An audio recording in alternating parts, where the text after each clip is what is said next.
This is the bonus content for Issue 3, Volume 1 of Science of Rowing, an interview with lead researchers Kellie Wilkie and Dr. Larissa Trease of the Australian rowing team.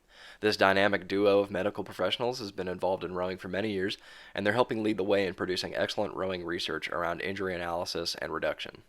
For the sake of time, we're assuming that you've either read their 2020 study on injury and illness rates over two Olympiads, or that you read my review of this study in this month's issue of Science of Rowing. We'll spend the next half hour talking about details and context behind the article and their professional experience to get at the practical applications and training takeaways. For more, follow Kellie and Larry on social media via the links below and their educational company, Growing Bodies. And now, on to the interview. Kellie, Larry, welcome. Thanks for joining us. By way of doing a little bit of setup, do please tell us about your roles within Australian rowing and how this study came to be. Kellie, do you want to start?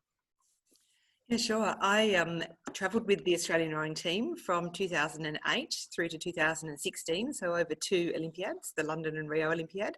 And in the Rio Olympiad, I was the lead physiotherapist for Rowing Australia, so coordinating all of the injuries around the country, which was a pretty significant and massive role. And Larry and I began working together through both Olympiads, and were both really heavily involved in the data collection for this whole entire period. So I was the Principal Medical Officer for Rowing Australia for the Rio Olympiad, so the lead doctor. And before that, I travelled with a number of underage teams and actually worked with the London Olympic team in their preparation based at Varese, our Italian training base. So Kel and I had worked together across the two Olympiads, but predominantly were responsible for the health and wellbeing of our rowers in the Rio Olympiad. Great. And I know that you had other authors on your study too, but back in 2007 or 2008, you all set out to study this. I mean, it's a massive amount of data collection. So I'd love to hear just sort of how this started, and a little bit too about the nationwide medical management system, because that stuck out to me as being a pretty progressive part of this whole study in terms of unifying clinicians and coaches and other stakeholders. Yeah, absolutely, Will. So the National Medical Network was started by Ivan Hooper, who's the most senior author on the paper. He sits in the final position. And Ivan's a physical therapist, or physiotherapist as we know them here in Australia, who was based at the Australian Institute of Sport for the majority of the study period. And he was the lead physiotherapist and sports medicine coordinator in the Beijing and London cycles. So we actually do have data that predates this study, extending back towards the Beijing cycle, but had the greatest confidence in the data from the London and Rio cycles. So we essentially had a few years of practicing, gathering the data, looking at the data, looking at what we wanted to look at, which was really important to sort of form our system. And Ivan was really the person that drove that, along with Dr. Greg Lovell, who's a very senior mentor and MD clinician here in Australia, who worked with rowing across those first two Olympiads, Beijing and London. And so Kellie and I inherited that system, and we worked as a group of four, along with Mick Drew, who's worked in rowing as a physical therapist as well, but is also an epidemiologist clinician. And he really helped us with understanding what the numbers meant. So we were responsible for collecting the data, but Mick helped us analyse it. And then as a group, we said, how is it clinically relevant? And so each year you all got together to discuss this as the study went on. Is that right? Kel, do you want to talk a little bit about that? Yeah, we did. So we basically, Australia in the London and Rio Olympiads had what we call a decentralised system. So throughout all of the states of Australia, we had physios and doctors responsible for looking after our elite level rowers that may make the Australian rowing team. And so this required a massive collaborative effort to make sure that everyone was putting data into our system in exactly the same way and collecting data in exactly the same way. And in particular, that we were capturing how much time rowers were missing in terms of on-water training, or had modified on-water training, to really understand the true impact of injury and illnesses that we captured across that 8-year time period. And that was cross-referenced with coaches. So what us as researchers did was make sure that we spoke to coaches to make sure the data that the physiotherapists and doctors were putting into the system was accurate with what the coaches recognised as the athlete doing full or modified training. So we're really confident with the injury cost that's reported in this paper. And what we would do is we would get together every 12 months, the Australian rowing team would get us together as a group of practitioners, and we would discuss the findings and make recommendations about how we might go about changing things across the country in the following year. So, as you know, from a Van Mechelen model of injury prevention, you have to really understand your data first to be able to have an ability to try and change or try and prevent injury within I suppose, a year-to-year basis, and across an 8-year basis, we've got a whole lot more data that makes us a whole lot more confident about what we should be concentrating on, what are the biggest costs in particular, and where research should go across an elite rowing cohort to try and reduce the impact of injury and illness now, which is pretty exciting stuff. Yeah. Do you know of other, national Olympic organizations that are doing this kind of data collection, cohesive relationship between the medical staff, the coaches? Obviously, you were some of the few folks actually publishing it, which the rest of us really appreciate, because I think a lot of this data collection is done, but it doesn't actually see peer review and then formal publishing for everybody else to learn from it.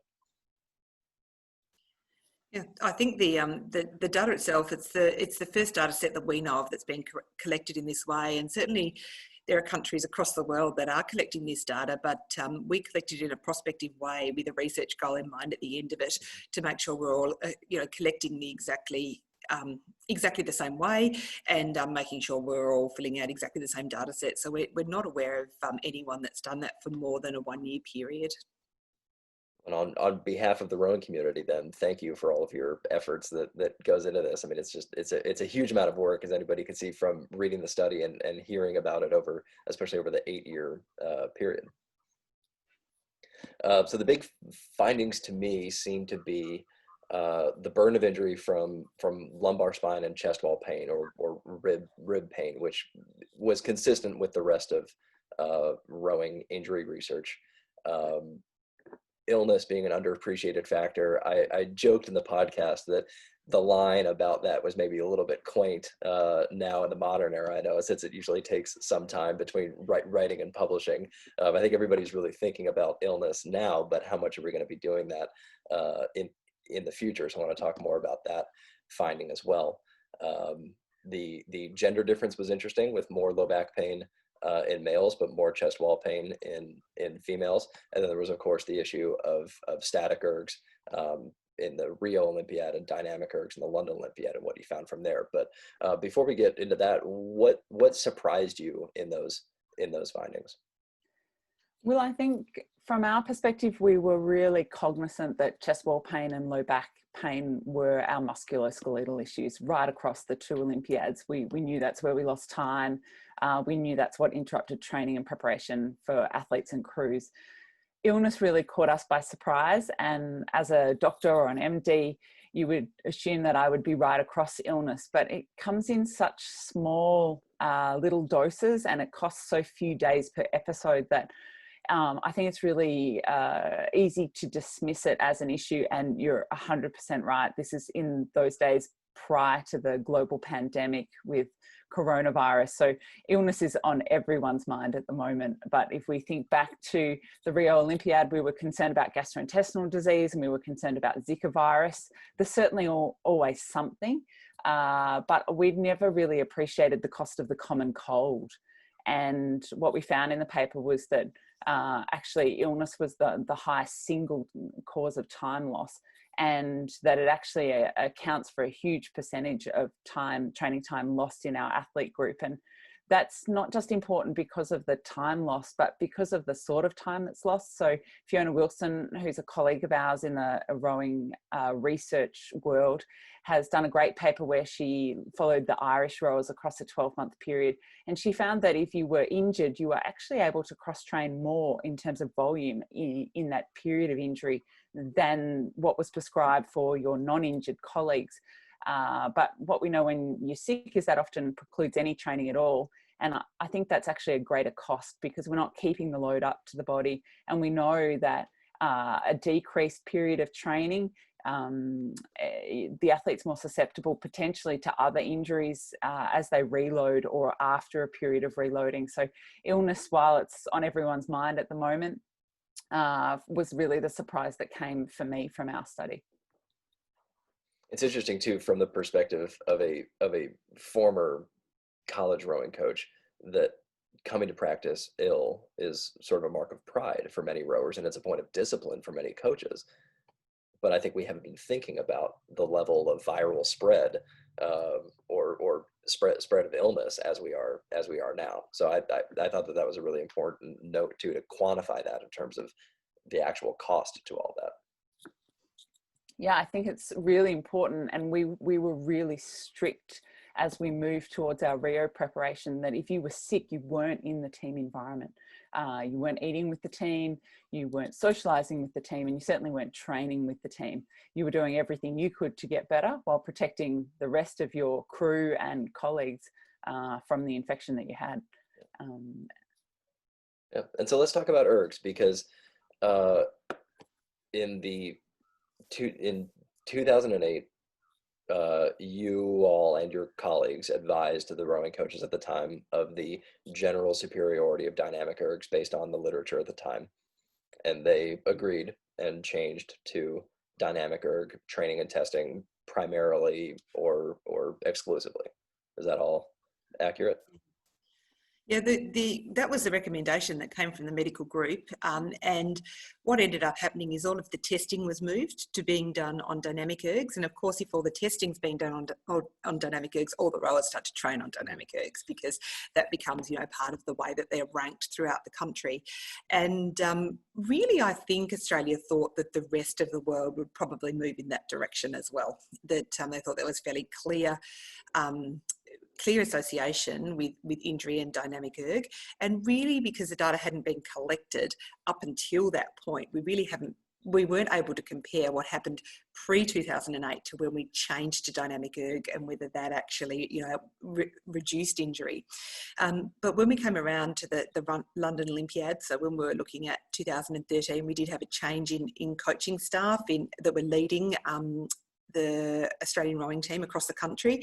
And because the rest of the world hadn't changed, there was a push to go back to static ERGs, because really ranking rowers against what other people were doing around the world was quite difficult. And so it was very much a performance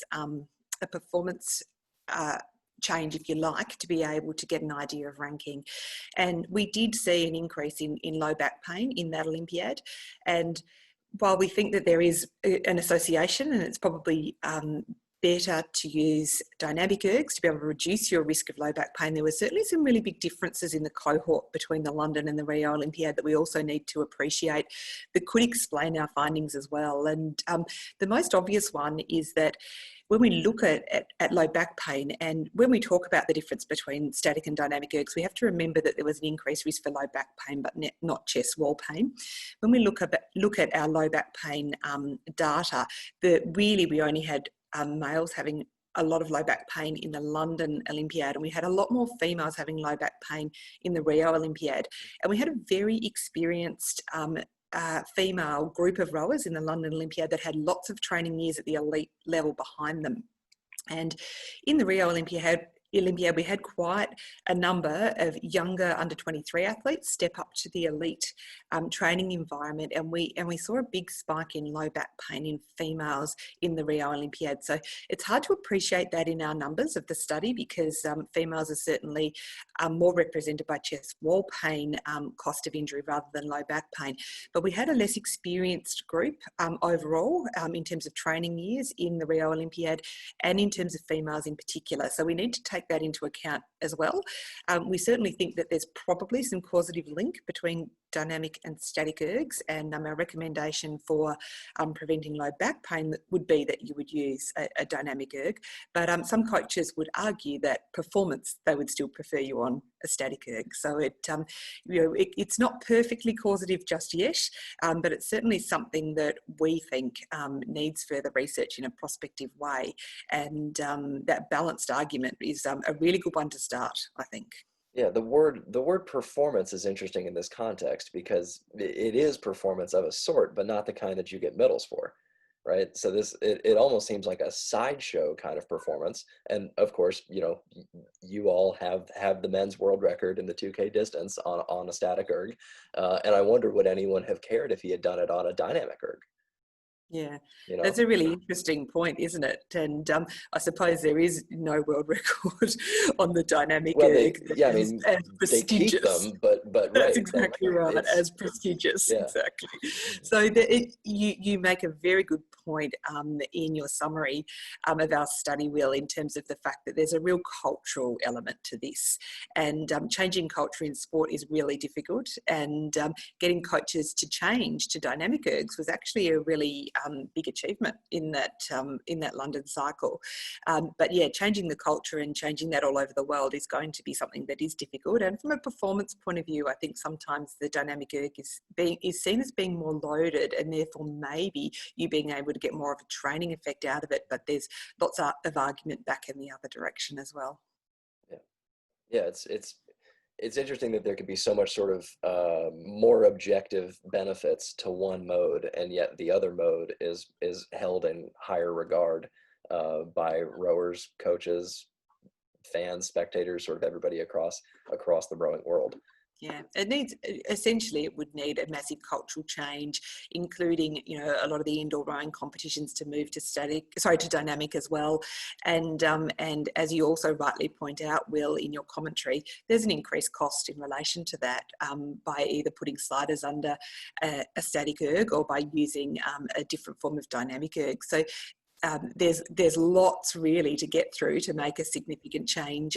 Most likely a benefit would be a reduction in low back pain is what we can say, but it's not as simple as asking the world and the culture of rowing to change together.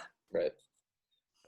One area that I spent some time on in the written review, and what I'd like your opinion on too, is if we're stuck with static ergs, if they're going to remain the international standard, the collegiate recruiting standard, and the widely available popular form of land-based rowing training, what strategies do you think that we can either use now or merit further academic study to reducing injury risk with static ergs? So one that's been thrown around quite a bit is the 60-second standing break per 10-ish. I've seen 10, 15, 20 all recommended minutes continuous. Do you think there's merit or utility to that?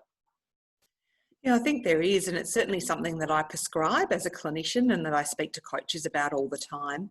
I think what we know from the research is that Fiona Wilson's research showed that if you were someone that ergs more than 30 minutes as part of your cross-training regime, you're more likely to suffer from low back pain when she did her 12-month prospective study with Irish rowers. Alison McGregor's research basically says that with elite British rowers, you get postural fatigue after about 20 minutes of rowing on a static erg.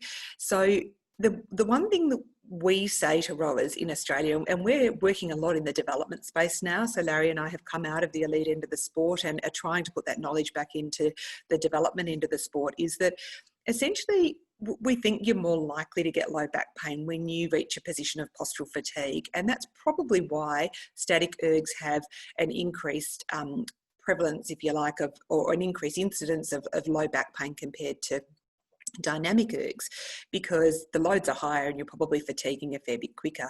So what we tend to say is really actually you need to be coached on the erg. A lot of the time you just send away to do your erg work and the coach is not always overlooking you, but different people are going to fatigue at different times. And particularly females often have less trunk strength than males and they will fatigue a little earlier as well. So rather than actually saying it should be every 10 minutes or 15 or 20, we think it's very individualised to the athlete, and the coach should know their athletes and have a good idea of how often someone should break, and getting up and just standing rather than sitting and moving around, or performing a few active or dynamic exercises for a 1 minute period where really your training effect is not changed at all, is a very, very sensible idea. But we think it needs to be coached and it needs to be individualised. Interesting. One of the other strategies too is decreasing the resistance on the static erg to basically make the load per stroke lower. I think because essentially fatigue is going to come on a whole lot later. You can probably actually erg for longer. So it comes back to fatigue and making sure that you're coached on the erg, and also that the coach is really aware of what they're trying to get out of a session and choosing the right parameters to get the right, stroke rate and load out of a session that they would like to as well. So that it's a complex modality that needs individualized prescription from an injury prevention point of view, but that's likely to also benefit performance is what I would think. Larry, what do you think about any of this?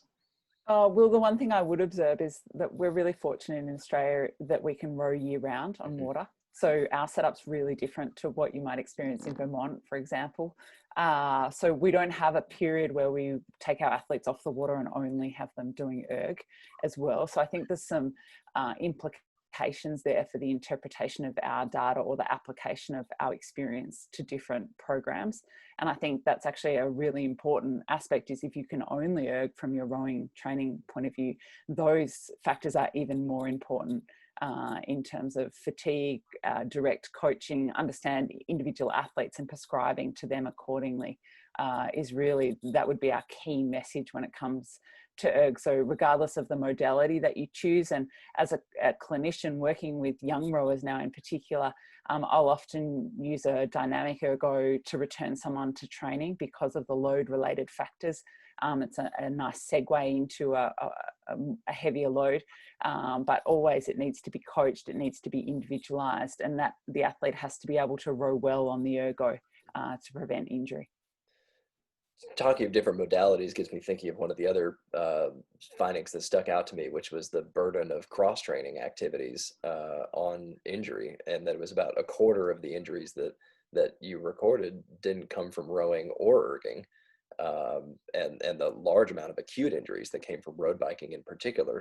So what do you think about that as a strategy? Because it seems like your study exposes a potential weakness of that if then we're seeing more injuries coming from cross-training.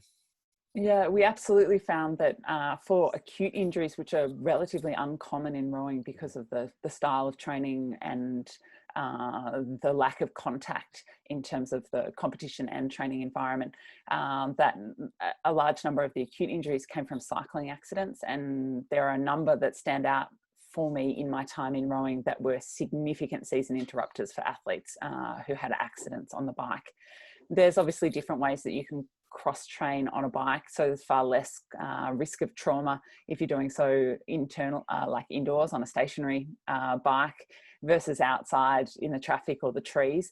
But we also need to balance that with our discussions with coaches and athletes about mental freshness, engagement with training, the other things that cross-training offers. So a change to the environment that the athlete's training in is really important at some points, and their enjoyment of different activities as well is really important, their engagement with training. So we did in the Rio year strongly suggest that athletes cross-train indoors on a stationary bike rather than riding on the road with traffic, just to try and mitigate or manage that risk. In the other 3 years of the Olympic cycle, where I think we're a bit more accepting of the risk, maybe understanding that our athletes need the variety to get the training volume up while staying engaged with the process. I think it's just like the ergo though as well. We need to recognise that not all of our athletes have great bike skills, and there are some people that are safer on a stationary erg.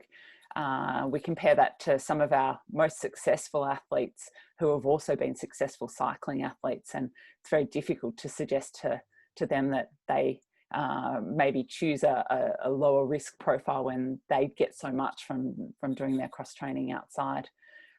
We had in the past, there's often suggestion that gym is what injures rowers, but that's not what we found in our study. So we didn't find a big increase in injuries attributed to cross training in the gym, and we think that's quite an important component of rowing injury prevention across the rower's lifetime as well. So that'd be our key takeaways.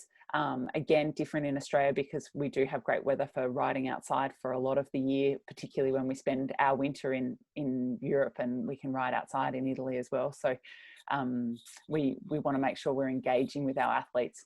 Our coaches are able to prescribe a training program that targets what they want to see change in, but we do that with the lowest risk profile possible. I think that one potential pitfall of the cross-training thing is not considering how well trained the athletes are in the modality that they're switching to. And then so coaches or rowers will say, well, okay, I was going to do a 45-minute session on the erg, so I'll go do a 45-minute session on the whatever it is. And if they're not maintaining a training status in that activity, then that can be basically too stressful at that volume or at that intensity if you hold it just equivalent across the rowing or the erging. Kel, I think we'd both think of an example of sometimes people prescribe swimming or running for rowers if they're limited in what they can do. And if you're not a swimmer, and not many rowers are swimmers, that's actually a high risk activity to transition someone in, because they've got the engine, but they don't have the musculoskeletal tolerance or load tolerance to be able to successfully do that action, I suppose, without getting injured. And the same with rowers. So rowing's a weight supported activity. Same with running. Rowing's a weight supported activity. So then to get our very muscular, well developed rowers to be able to run does place stress on joints that wouldn't normally bear that stress with the rowing stroke. Yeah, and we, really point out to rowers and coaches that running has this massive eccentric load and rowing is all concentric. It's a very different load through your tissues. So we talk in terms of injury prevention with two very specific bits of advice for coaches in particular. And one is them understanding training load and changes to training load that could increase injury risk, such as a sudden increase or a sudden peak, if you like, in training load, or a dip in training load followed by an increased training load of any type of overall training load that you're prescribing athletes. Is they're two major injury risks for your athletes. But we also try and get them to understand tissue load.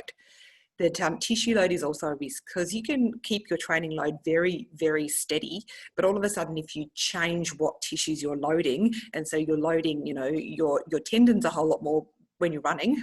So if you replace running in your program and you're loading your tissues in a really big way, you can actually have a peak increase in force going through tissues. So we have, two ways that we educate our rowers and educate our coaches. We want them to understand not only overall training load, but also tissue load. And that's really important in any sort of rehab phase coming back from injury and illness as well, understanding what the decrease in training load has been, but also what the decrease in tissue load has been, because the training load can be held up when you're rehabbing from back injury, but the tissue load is very, very different if you've just been sitting on a bike and haven't been loading the back. And we think they're two really important elements for coaches and athletes and clinicians as well, and doctors to understand. Yeah, 1 hour is 1 hour, but tell your shins that the day after a 1 hour running session, right? If you're not used to that. Absolutely. So where do we go next with all of this? Is there more research coming down the pipeline? I know that you did another research article focusing on the rib stress injury issue in particular. Is there more coming, or are you sort of going to different research questions after this? Yeah, we have been involved in an international group looking at low back pain in rowing, and that's being led by Fiona Wilson. And in particular, Larry and I have been key members of that group with Anders Wittner and Jane Thornton. And we're in the process, if you like, of having 5 papers published looking at systematic reviews for low back pain in sport, the management of low back pain in sport, the athlete's experience of gaining low back pain that has just been published in BJSM in the open access at the moment. Also a large Delphi study that looks at how clinicians treat low back pain in sport, because we don't have any research looking at the management of low back pain in rowing. We only have one study that's been done with schoolgirl rowers. So we've gone to the clinicians and doctors around the world to find out what they do, so that can actually drive further research, and also to look at the biomechanics of rowing and the risk factors associated in particular with getting low back pain. So we're combining all of that information from those 5 research papers that are currently under the peer review process to write a consensus guideline for low back pain in rowing, and to guide where the research really needs to go from there. And really what we know is that we need prospective studies having a look at the mechanics of rowers, risk factors that are associated with low back pain, following rowers through and determining who gets low back pain and who doesn't, to really answer some of the chicken and egg questions. So in regards to, we feel like we know what the right position you need to be in at the catch to be able to unload the back in terms of, having a lot of hip flexion, having a flat low back position. But really that's from just observing healthy rowers without back pain. We really haven't had a comparison group, and we don't know whether if you have more lumbar flexion or low back flexion at the catch and less hip range, that you're definitely more predisposed to getting low back pain than rowers that don't. All indications point towards that, but we don't know that conclusively. So prospective studies, answering the chicken and egg questions that will really drive preventative practices within the sport of rowing for low back pain in particular are really important. And certainly we know that low back pain is the most prevalent injury that rowers get. Chest wall pain is nowhere near as prevalent, but costs more time. And we were involved in a study that was published last year, and Larry can probably talk a little bit more towards that and the Australian experience, because it came straight out of this data set, and we drilled down into that data to be able to provide some more information about that injury. Yeah, so that's a paper published in BJSM by Rachel Harris, who's a sports physician colleague of mine who's worked in the rowing space with us across the time that we were in charge. And we really looked at, across the Rio Olympiad, our rib stress injury profile. So we looked at stress reactions or small damage to the bone, and stress fractures, more significant injuries, and looked at the difference in the time cost between those two, and did look at some clinician identified associated factors, but that was really we went back and looked at what was identified at the time from the medical notes. And as Kel said, really we want to transition that to looking at rowers prospectively, collecting data, looking forward to try and understand how we can predict who might be at increased risk of injuries, those significant time cost injuries, so that we can intervene and change their risk prior to them actually developing the injury. But again, we also have to acknowledge that for an athlete to really be their best, they're working with their coach to come right up to that line, to do as much training as they can, to load the body as much as they possibly can to get the best adaptation and result from themselves. So it's also making sure we're working with athletes and coaches to try and help them get as close to that line as they can without tipping over. And it's an interesting challenge too, working in elite sport, to say, hey, we want to try something with this group, right? Because it requires the coach to be willing to experiment on athletes that they're trying to get to peak performance. It certainly is. And I think the best thing about this research is because it's 8 years of conclusive data, we've got a really good understanding of injury costs now. So that's your in, if you like, to speak to coaches. And, we've got some small examples of little things that we've done along the way to reduce injury risk. And so we're looking at our data, we were quite confident that we really wanted to do something to reduce the incidence of low back pain in our male rowers leading into that Rio year. When we had a look at how many days they had lost across those whole 7 years beforehand, it was one of the things that stood out for us the most without even having, have analysed the data in detail.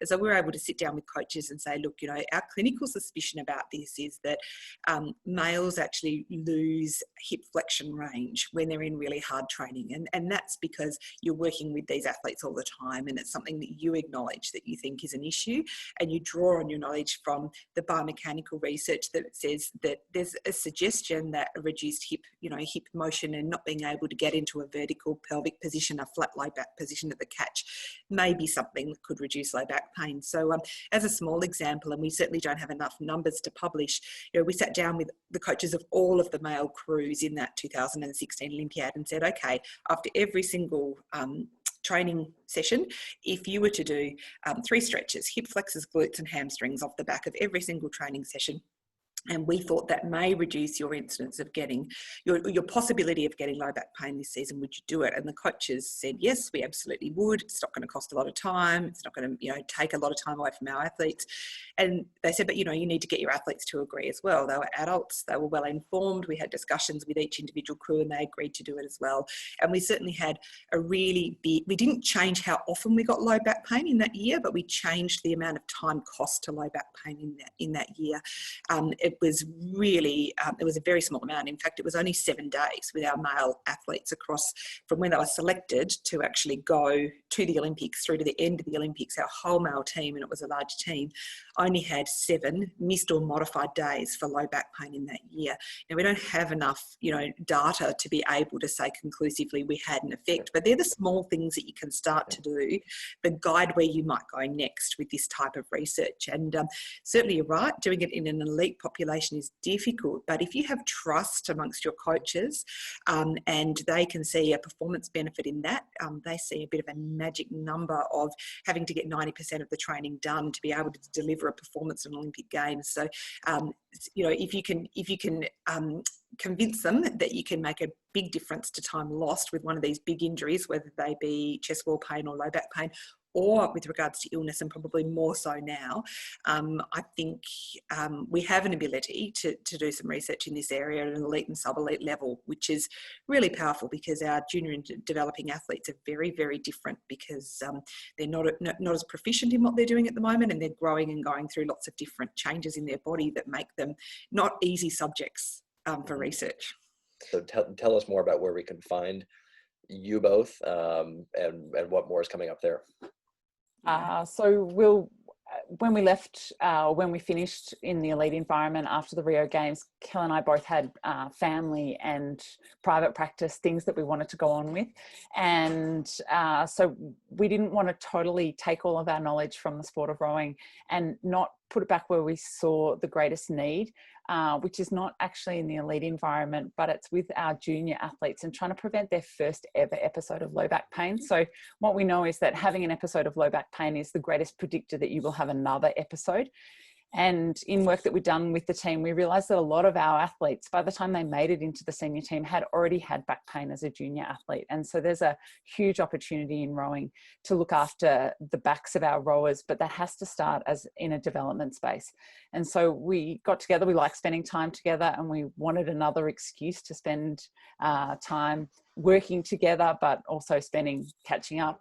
And so we formed Growing Bodies, which is our opportunity to try and provide some education, not just to sports medicine and physiotherapy practitioners, but also to rowing coaches. And before COVID-19, we were working with face-to-face education, but we've realized that the time for that has passed. And just like we now have a greater understanding of the illness, we're also much more engaged with electronic web-based learning. And so we're hoping after our effort with the research that we can work towards sharing our knowledge in an injury prevention space for developing rowers through Growing Bodies. And we also have an Instagram page as well, Growing Bodies Instagram page. And certainly it has been on hold over this COVID period while we think there's probably been some more important issues in the world, but it's something that we're starting to work a lot harder on at the moment. So we'll be disseminating the research that we've been working on through that platform as well. But what we're working on in the background is putting together some really good online resources that are specific for practitioners working with rowers and specific for coaches working with rowers. And if you watch that space, both on the Instagram page and on the growingbodies.blog page, you'll certainly keep abreast of that. Fantastic. We will look forward to that. We'll look forward to the low back pain pathway. Thank you both so much for your time. Thanks so much for the opportunity, Will. I hope you enjoyed this interview with Kellie Wilkie and Dr. Larissa Trease, lead authors of the 2020 paper Epidemiology of Injury and Illness in 153 Australian international level rowers over 8 international seasons, published by the British Journal of Sports Medicine. You can learn more about them and follow their work at www.growingbodies.blog, as well as on social media via the links in the show notes. I'm Will Ruth, co-author of the monthly publication Science of Rowing. You can read my review of this study with additional takeaways and implementation details in the November 2020 issue number 3 of Science of Rowing.